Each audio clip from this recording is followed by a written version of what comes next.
그때 유다 자손이 길갈에 있는 여호수아에게 나오고 그니스 사람 여분네 아들 갈렙이 여호수아에게 말하되 여호와께서 가데스 바네아에서 나와 당신에게 대하여 하나님의 사람 모세에게 이르신 일을 당신이 아시는 바라. 나를 보내어 이 땅을 정탐하게 하였으므로 내가 성실한 마음으로 그에게 보고하였고 나와 함께 올라갔던 내 형제들은 백성의 간담을 높게 하였으나 나는 내 하나님 여호와께 충성하였으므로 충성하였은즉 내 발로 밟는 땅은 영원히 너와 내 자손의 기업이 되리라 하였나이다. 이제 보소서, 여호와께서 이 말씀을 모세에게 이르신 때로부터 이스라엘이 광야에서 방황한 이 45년 동안을 여호와께서 말씀하신 대로 나를 생존하게 하셨나이다. 오늘 내가 85세로 돼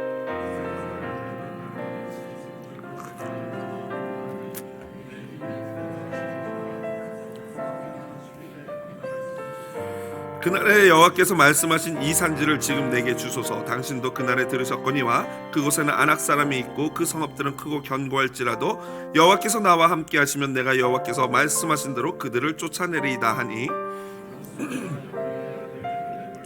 축복하고 헤브론을 그에게 주어 기업을 삼게 하매 헤브론이 그니스 사람 여분네 아들 갈렙의 기업이 되어 오늘까지 이르렀으니 이는 그가 이스라엘의 하나님 여호와를 온전히 쫓았습니다. 헤브론의 옛 이름은 기럇 아르바라. 아르바는 아낙 사람 가운데서 가장 큰 사람이었더라. 그리고 그 땅에 전쟁이 그쳤더라. 아멘. 여호수아서 14장 6절로 15절 본문 말씀 가지고요, 용기인가 만용인가 라는 제목으로 말씀의 은혜 나누도록 하겠습니다. 경영학 강의 때 자주 인용되는 신발 세일즈맨 이야기가 있습니다. 신발 회사에 두 직원이 있었는데요, 그 두 직원은 아프리카 시장 조사를 나갔습니다. 그리고 각자가 본사에 출장 보고서를 제출했는데요, 먼저 직원 A는요, 아프리카 사람들은 모두 맨발로 다니기 때문에 신발을 팔 수가 없습니다 라는 보고서를 보냈습니다. 반면에 직원 B는요, 여기는 모두가 맨발이니 전략만 잘 세운다면 엄청난 가능성이 있는 시장으로 보입니다 라고 보고서를 보냈습니다. 만일 여러분이 사장님이라면 어느 직원을 해고하겠습니까? 당연히 A죠. A 직원을 해고할 거예요. 경영학 교수들은요, 자본주의적 사고로 불필요의 상황에서 새로운 필요를 창출하고 유도하며 확대할 기회를 발견한 직원 B를 경영의 롤 모델로 학생들에게 가르치면서 제시했다고 합니다. 그런데요, 약 20여 년 전에 새로운 유형의 직원 C가 나타났습니다. 이 C 군은요, 2006년 1월 26살의 미국 청년으로 아르헨티나를 한 달 동안 휴가차 방문했다고 합니다. 평소에 사업에 관심이 많았던 C군은요, 눈에 두 가지가 아르헨티나를 다니면서 들어왔다고 하는데요, 첫 번째는 황마 소재로 밑창을 만든 아르헨티나의 독특한 전통 신발인 에스파드리에라는 신발이었습니다. 황마라는 것은 왜 우리나라에 마 있지 않습니까? 까끌까끌한 그 거친 마. 여러분들 아마 좀 패션에 관심 있는 분들은요, 우리 젊으신 자매님들은 집에 하나씩 그 신발 있을 것 같아요. 이 밑창 테두리가 왜 우리나라 집신 재료로 만든 것 같은 거칠은 테두리에다가 위에는 좀 세련된 천으로 이렇게 덮어져 있는, 그리고 또 양쪽 발을 이렇게 구분하지 않고 신을 수 있는 그런 신발도 있어요. 또 비싼 브랜드도 다 이런 에스파드리에라는 이런 유의 신발이 꼭 하나씩 디자인이 있더라고요. 제가 찾아보니까 있더라고요, 어제. 그 다음에 이 신발이 눈에 들어왔고, 그 다음 눈에 들어온 것은 신발이 없어서 맨발로 다니면서 발에 상처투성이인 아이들, 현지 아르헨티나 아이들이 눈에 들어왔다고 합니다. 이 시군은 미국으로 돌아와서 에스파드리에에서 영감을 받은 그 신발을 미국에서 제작해가지고 그것을 원 포 원으로 팔기 시작했어요. 원 포 원이라는 것은 예를 들면 신발을 40불을 주고 누군가가 한 켤레를 구입하면요, 거기에 그 돈에 아르헨티나의 맨발로 다니는 아이들을 위한 기부금이 포함되어 있는 거예요. 그래서 내가 신발 하나를 사면은 자동으로 그 아르헨티나에 있는 그 맨발의 아이 누군지는 모르지만 그 아이한테 신발 하나를 기증하게 되는 그런 시스템입니다. 그래서 이 시군은 원래 이 막 대량으로 생산하는 게 아니고 수제로 굉장히 소규모로 이 물건들을 만들어냈는데 이거를 처음에 알고 헐리우드 셀러빈, 스칼렛 요한슨 아시죠? 왜 블랙 위도우 왜 굉장히 모르시는 눈치신데 있어요. 스칼렛 요한슨이라는 헐리우드 셀럽이 있는데 유명한 여배우가 있는데 그 여배우가 이 신발을 신은 거예요. 그러면서 사람들 속에서 입소문이 나면서 착한 신발로 입소문이 나면서 많은 사람들이 신기 시작했고요. 그렇게 홍보도 제대로 하지 않았는데 불과 5년 만에 전 세계 1000개 매장에서 연간 200만 개의 신발을 파는 글로벌 브랜드로 성장하게 되었던 것입니다.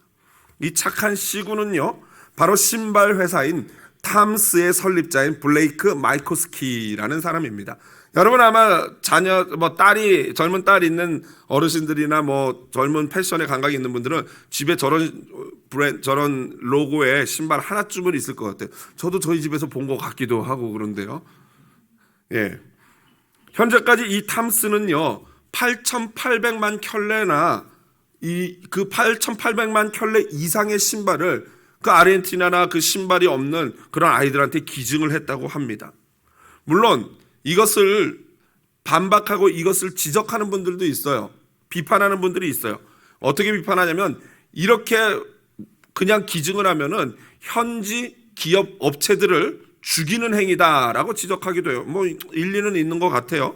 또 이것은 기부를 이용한 마케팅 전략이다. 그냥 착하게 보이고 기부한다 그러면 사람이 사니까. 그래서 어떤 교수는 그걸 다 연구했어요. 신발 40불 주고 살 필요 없이 10불만 빼면 충분히 걔네들 만들어줄 수 있다. 이런 식으로 지적을 하더라고요. 그런 지적이 맞기도 하지만 어쨌든 간에 신발 없는 아이들에게 신발을 기부해서 이 조금이나마 이 문명의 혜택을 누릴 수 있도록 돕는 것 자체 그것만으로도 일단은 귀한 거 아니겠습니까? 하여튼 사람들이 참 악한 게 뭐냐면요, 자기들의 신발 하나도 기부 안 하면서 꼭 남이 이렇게 착한 일하고 남이 이렇게 아이디어로 돈 벌면은 그게 배가 아파가지고 어떻게든지 뭔가 문제점을 잡아내가지고 그걸 꼭 그냥 시비 건다는 것이죠. 제가 오늘 이 탐스라는 회사의 CEO 블레이크를 통해서 여러분들과 나누고 싶은 얘기는 다른 게 아니라 남들이 생각하지 못했던 도전 정신과 새로운 창의력, 그리고 더 나아가서 연약한 다른 사람들까지 배려하는 그 배려심에 대해서, 그 속 깊은 마음에 대해서 나누고 싶은 것입니다.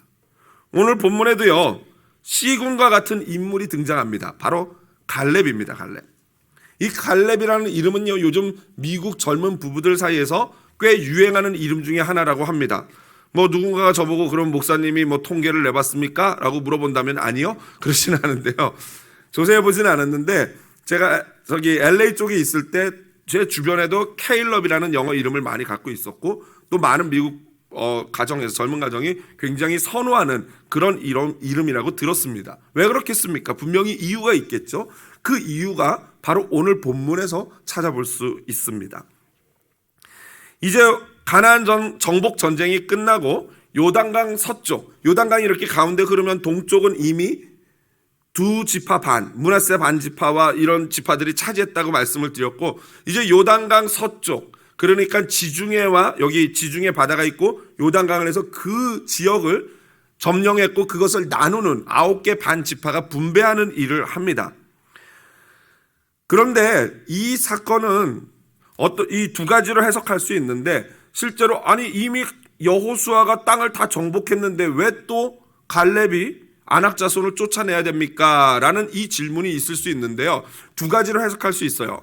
이 사건은, 이 여호수아와 갈렙에 대하는 이 사건은 가나안 정복 전쟁 초기에 벌어진 일이다라고 볼 수 있고, 또 다른 하나는 여호수아가 정복했던 그 정복 자체가 100% 완벽하게 모든 안악자손이나 그런 가나안 민족을 쫓아낸 게 아닌 거라고 저희가 지난주에 보지 않았습니까? 그렇기 때문에 남아있는 이제 자손들, 기본적으로 정복을 했고 남아있는 패잔병들을 일일이 다 깨끗이 쫓아내는 일을 이 갈렙이 해야 한다라는 두 가지 의견으로 이 본문을 해석할 수 있습니다.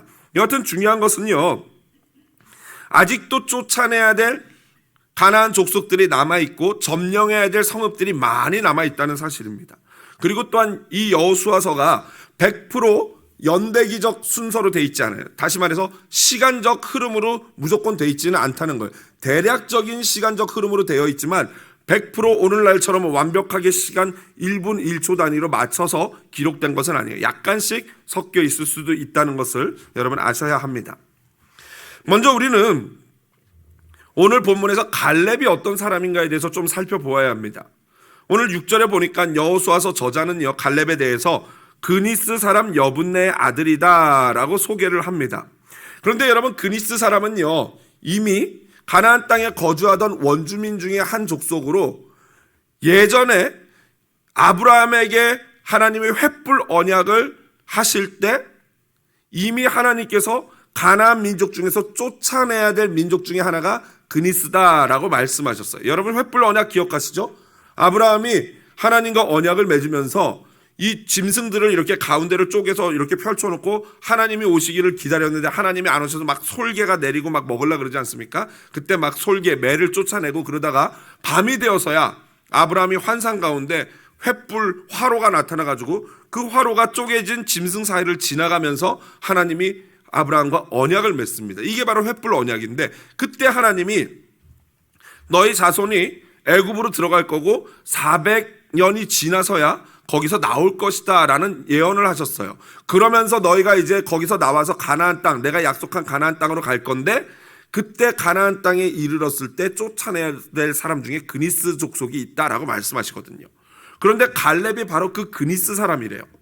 그런데 갈렙은 이 가나안 땅을 정복하기 전 12명의 정탐꾼을 보낼 때 유다 지파 대표로 정탐꾼이 되거든요. 그러니까 우리는 어떻게 이 사실을 이제 이해해야 되냐면요, 이미 출애굽할 때 당시에 그니스 사람들이 이스라엘 백성 중에 합류돼 있었다는 것입니다. 여러분, 출애굽기 보면요, 출애굽하면서 이스라엘 백성들, 즉 아브라함의 히브리 사람들만 나온 게 아니에요. 거기 보면 많은 잡족들이 함께 나왔다 돼 있거든요. 그게 뭐냐면 바로 이런 그니스 사람 같은 사람들이죠. 그들은요, 이스라엘로 편입이 되면서 이스라엘 사람들과 함께 먹고 함께 자면서 여호와 하나님을 섬겼던 거예요. 그러니까 여러분 아셔야 될 게, 이스라엘 공동체가 혈통 중심인 것 같지만 사실은 혈통보다도 뭐가 더 중요해요? 여호와 유일 신앙의 믿음이 더 기본이었던 거예요. 그래서 여러분, 우리가 명심해야 될 게, 다양한 인종 가운데 살아가는 우리 한국 이민교회 성도들은요, 이걸 반드시 명심해야 돼요. 민족주의와 신앙은 절대 같은 게 아닙니다. 유대주의와 기독교 절대 같지 않아요. 오히려 기독교를 방해하는 게 유대주의죠. 마찬가지로 우리 한민족 중심주의, 우리 민족을 귀하게 여기는 건 중요하지만 그것보다 더 중요한 게 뭐예요? 신앙이라는 거예요. 믿음이라는 거예요. 그래서 한국 문화, 한국의 뿌리를 중요하게 여기는 건 물론 필요하지만, 그러나 그것보다 더 우리가 앞서야 될 것은 반드시 믿음이다라는 거예요. 그래서 여러분, 자제분들 결혼시킬 때도 너무 막 그냥 한국인 안 하셔도 돼요. 첫 번째 조건 뭐 해야 됩니까? 이렇게 자신이 없으세요.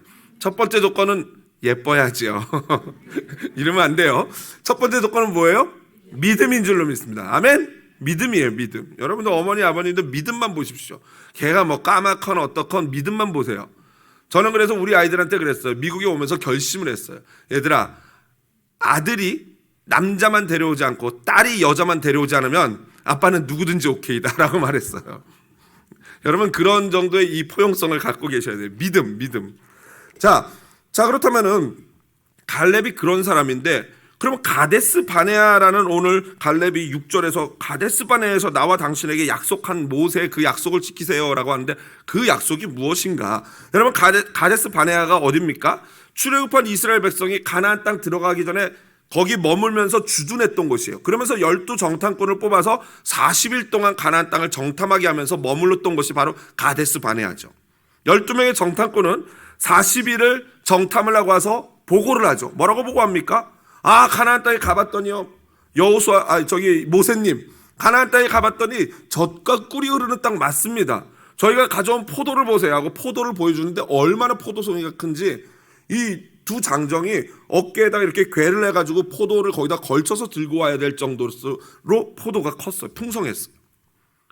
이게 그 땅을 보고 온 객관적인 사실입니다. 또 객관적인 사실이 하나 있어요. 그건 뭐냐면요, 그들의 성읍이 매우 크고 견고하다는 거예요. 또 한 가지 사실은 그들 중에 아낙 자손이 살고 있는데 그들이 어떤 사람이에요? 거인이에요. 자이언트예요. 크다는 거예요. 여러분, 골리앗, 요즘 사무엘상 보시는데 골리앗 아시죠? 골리앗이 족속이 어느 족속이에요? 아낙 족속이에요. 맞아요. 아낙 족속 중에서도 가드 사람이에요. 가드라는 지역의 사람이에요. 골리앗의 키가 얼마인지 아십니까? 10 feet. 그렇죠. 여러분들 뭐 키가 그 정도 되시죠? 놀라지 않을 줄 알았어요. 10 feet이면요, 여기 닿는 거예요. 여기 닿는 거예요. 여러분 2m만 돼도요, 막 이렇게 봐야 되거든요. 농구 선수들. 거기서 1m가 더 있는 거예요. 그런 거인들이 살고 있는 것이 바로 가나안 땅이라는 것이죠. 이 모든 정보는 12명의 정탐꾼이 다 맞다, 그렇다, 객관적인 사실이다 라고 다 인정했어요. 12명이 틀리지 않아요. 다 맞다라고 인정한 사실이에요. 일치했어요. 그런데 똑같은 도시를 보았고 똑같은 먹을 걸 보았고 똑같은 사람을 보았는데, 그런데 그들의 해석은 갈라졌어요. 여호수아와 갈렙을 제외한 10명은 그 똑같은 것을 보고 이렇게 해석했습니다. 같이 한번 읽어볼까요? 그들의 해석을. 민수기 13장 33절 같이 읽어보겠습니다.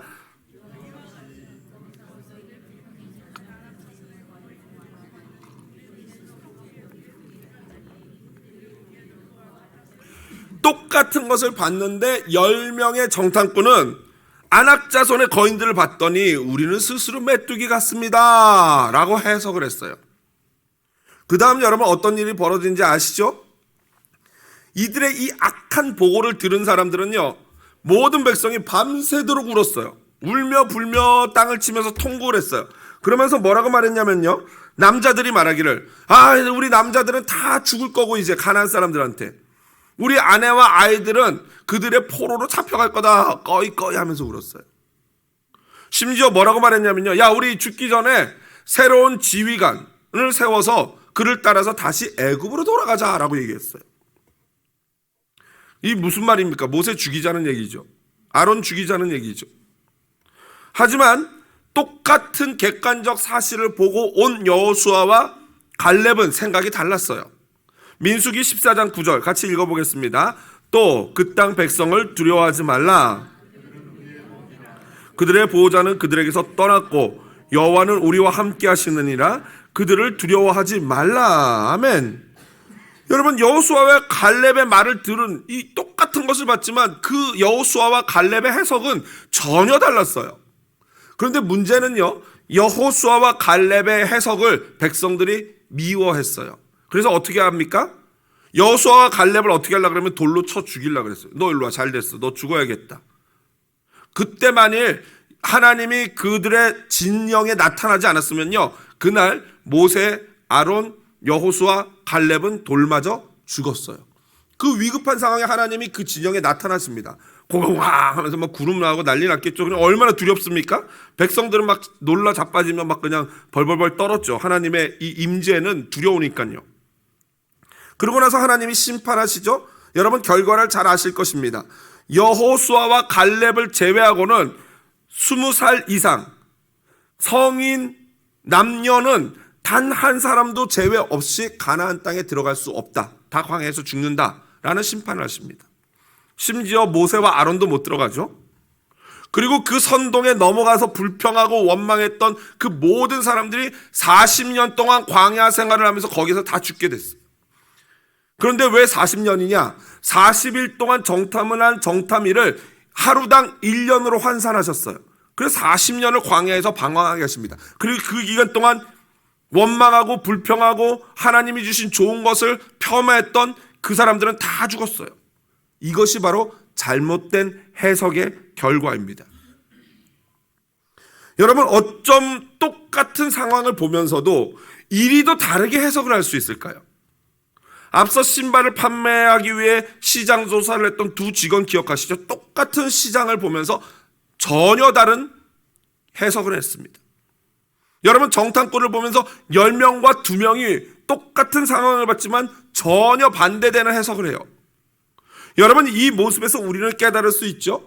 우리 역시도 우리 삶에 똑같이 어렵고 똑같이 힘든 안악자손과 험준한 헤브론 산지를 보면서 똑같은 어려운 걸 보면서 해석이 달라질 수 있다는 거예요.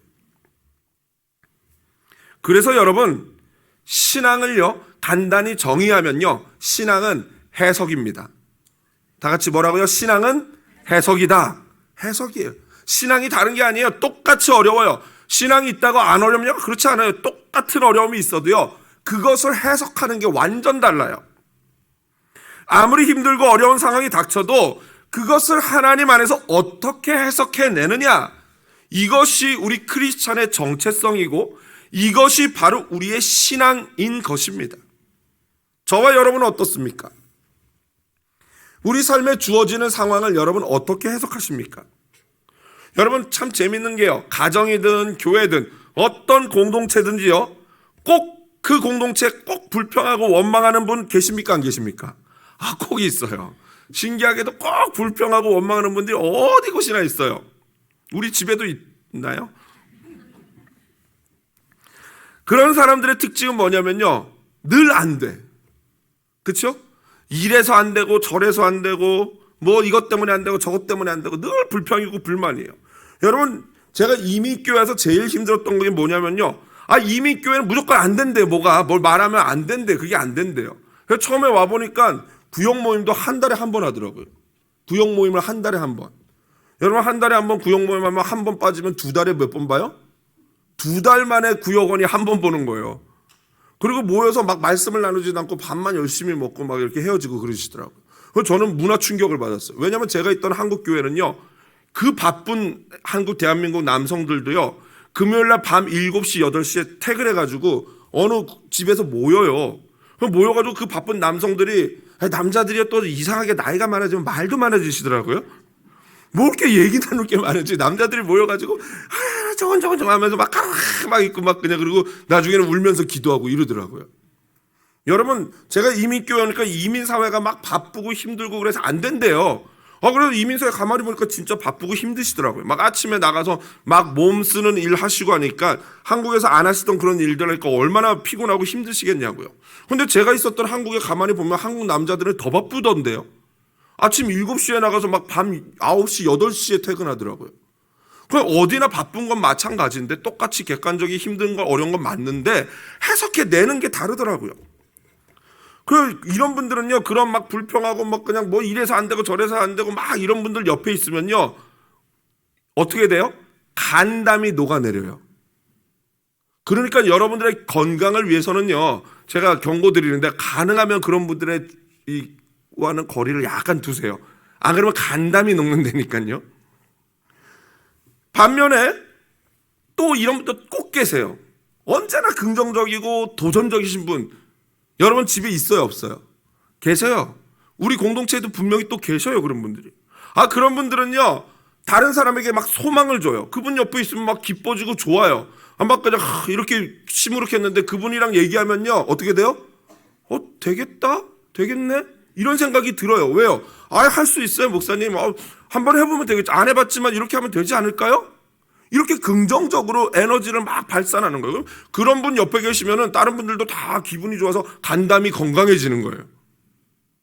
그런 주변에는 당연히 사람들이 모이겠죠. 다른 사람들에게 소망을 줘요, 그런 분들은. 여호수아와 갈렙 같은 사람이죠. 여러분 생각해 보십시오. 오늘 본문에 여호수아가 그런 10명의 정탐꾼을 어떻게 표현하냐면요, 8절에 보니까 나와 함께 올라갔던 내 형제들은 백성이 어떻게 했어요? 간담을 높게 하였다. 불평하고 원망하는 사람은요, 사람들의 간담을 높게 하는 사람이에요. 반면에 갈렙처럼 7절 하반절에 보니까 내가 성실한 마음으로 모세에게 보고하였고, 8절 하반절에 보니까 나는 내 하나님 여호와께 충성했다. 그가 보는 거는요, 다른 게 아니라 하나님이에요. 내 마음에 하나님이 주시는 믿음대로 보고했고 내가 하나님을 통해서 본 대로 보고했다는 거예요. 여러분은 주변 분들의 간담을 녹아내리게 하는 분입니까? 아니면 소망과 희망을 주는 갈렙과 같은 분이십니까? 여호와 하나님께 충성하는 그러한 분이십니까? 여러분, 만일 상상해 봅시다. 여러분의 부모님이 이제 땅을 분배하시기로 했어요. 내가 이제 하나님 앞에 갈 때가 됐으니까 내 많은 땅을 너희들한테 나눠줄게 하면 여러분이 형제들이 많다면은 어떻게 하시겠습니까? 그러세요, 아버지. 다 나눠드리고 저는 마지막에 남는 거 제가 할게요. 이러시겠습니까? 아니죠. 바로 이거죠. 저요! 아빠. 나부터. 거기 압구정동 고 빌딩 내 거예요.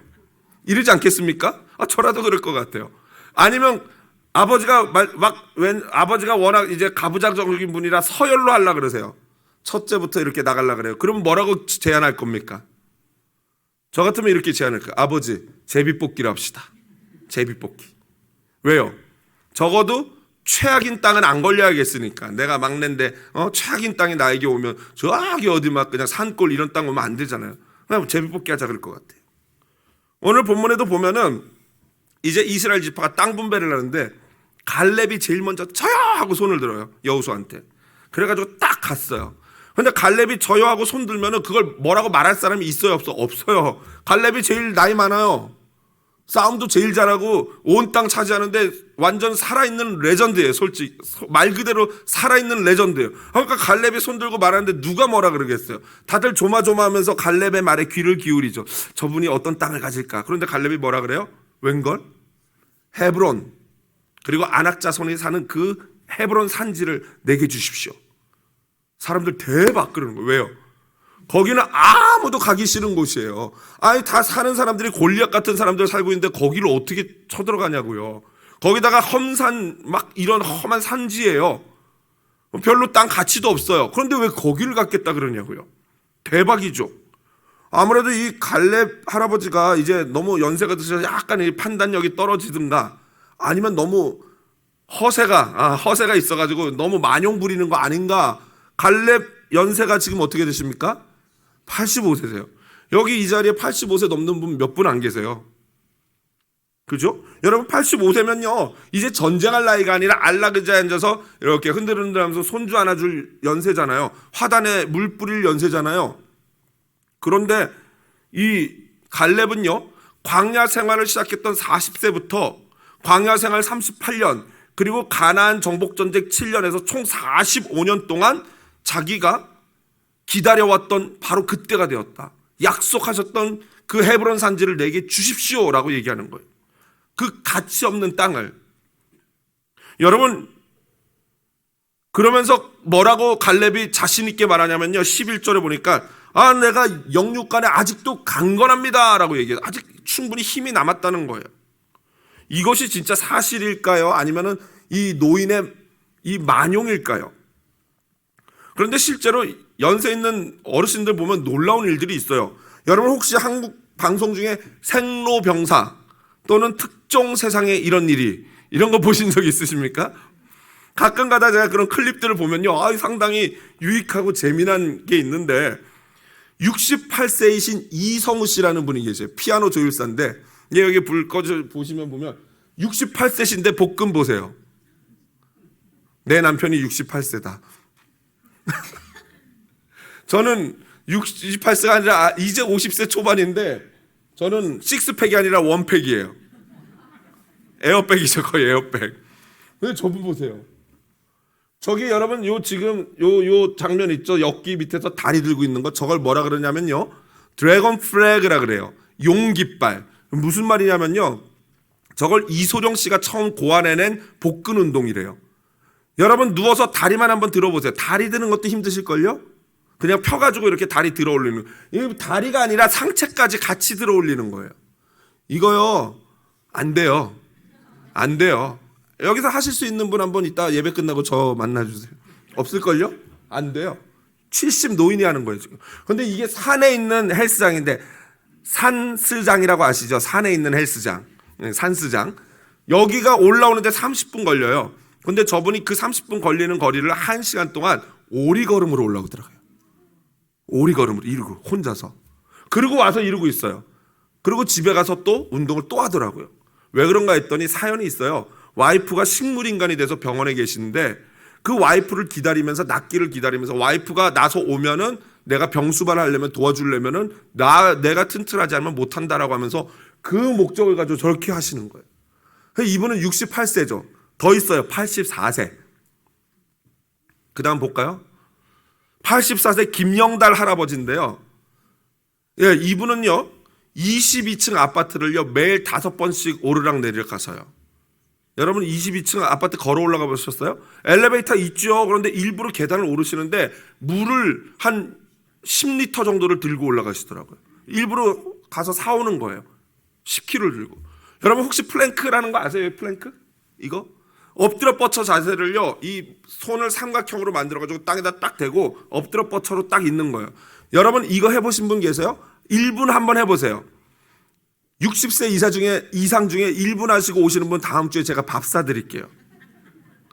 저도 해봤거든요. 1분 하려고 처음 해봤더니 처음 하는 사람은요 1분 못해요. 처음에 딱 하자마자 한 20초 지나니까 온몸이 사시나무처럼 덜덜덜덜 떨려요. 배가 부르부르 떨려요. 도저히 안 되더라고요. 그런데 이분이 자그마치 7분 이상을 해요. 84세 할아버지가. 스쿼트를 하루에 300개를 넘게 해요.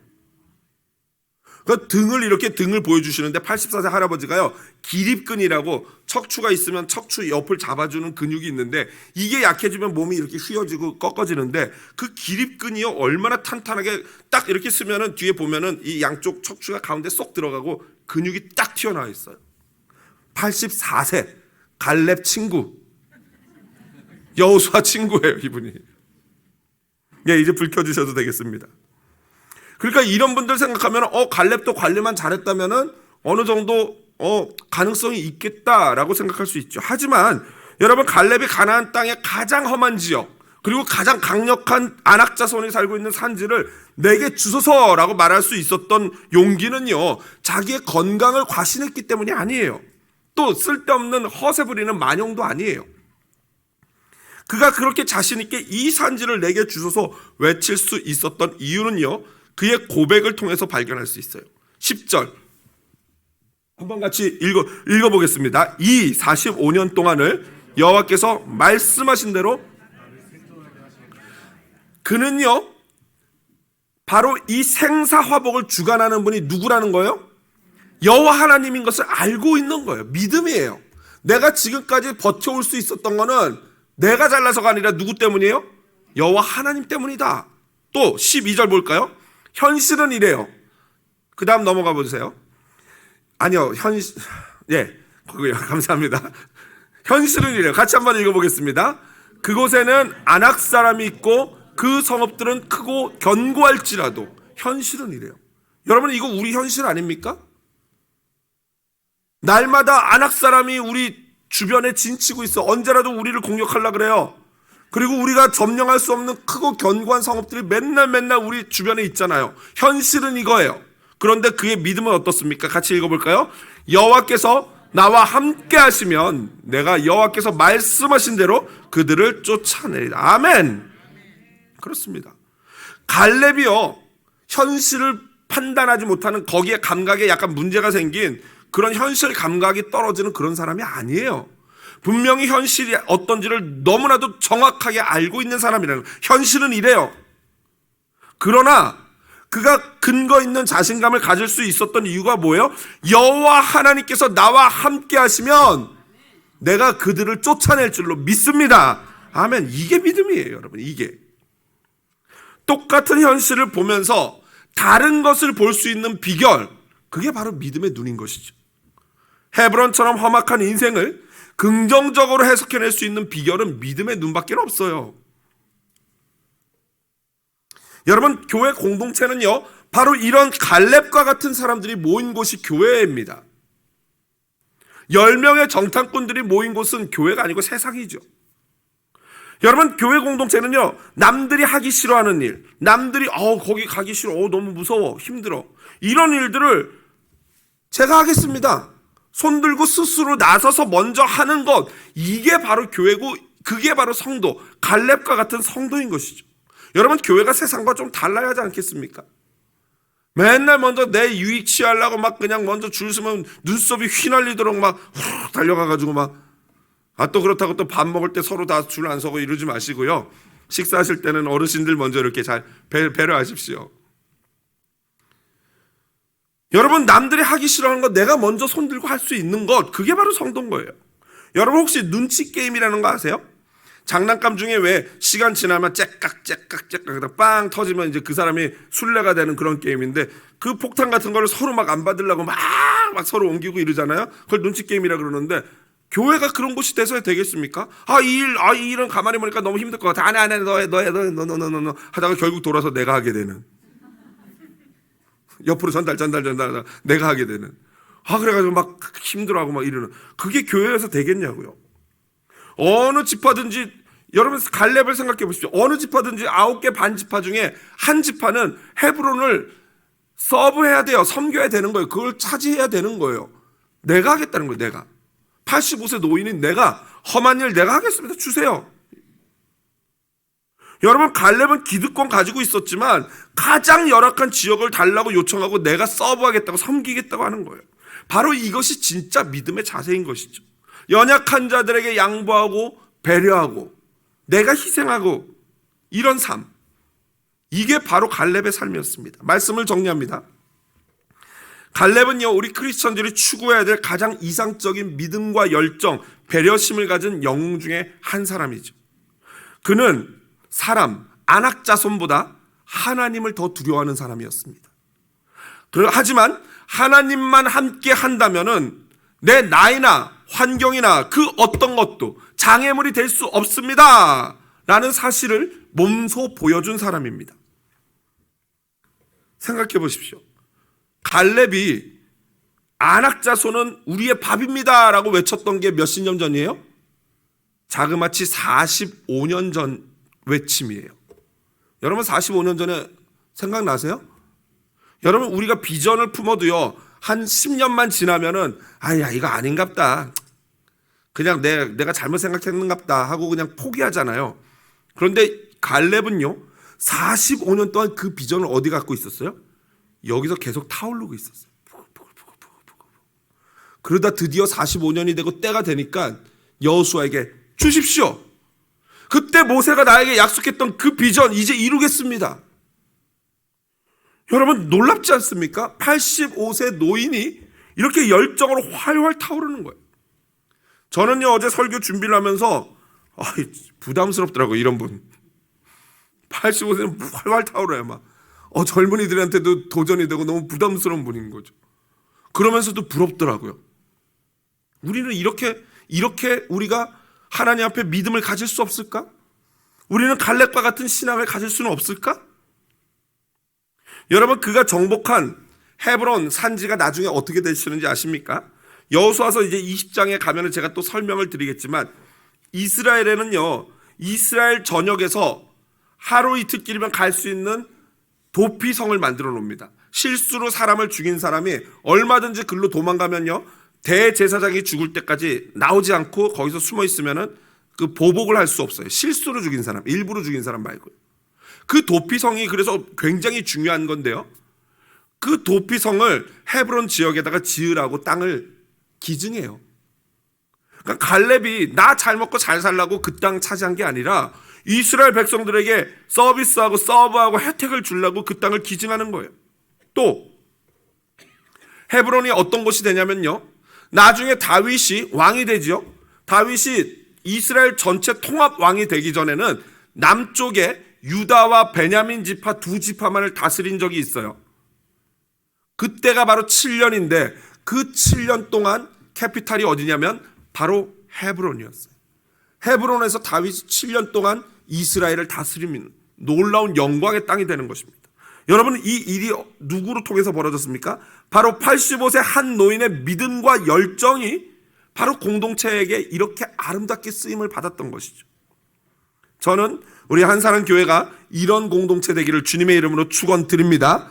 여러분 믿음만 있다면 우리의 조건들은 아무런 문제가 되지 않습니다. 서로 배려하고 양보하는 갈렙과 같은 믿음의 사람이 되기를 바랍니다.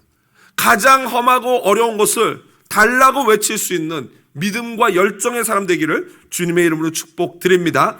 그리고 여호와 하나님 임마누엘 되신 예수님과 함께 동행하는 저와 여러분 되시기를 주님의 이름으로 축복드립니다.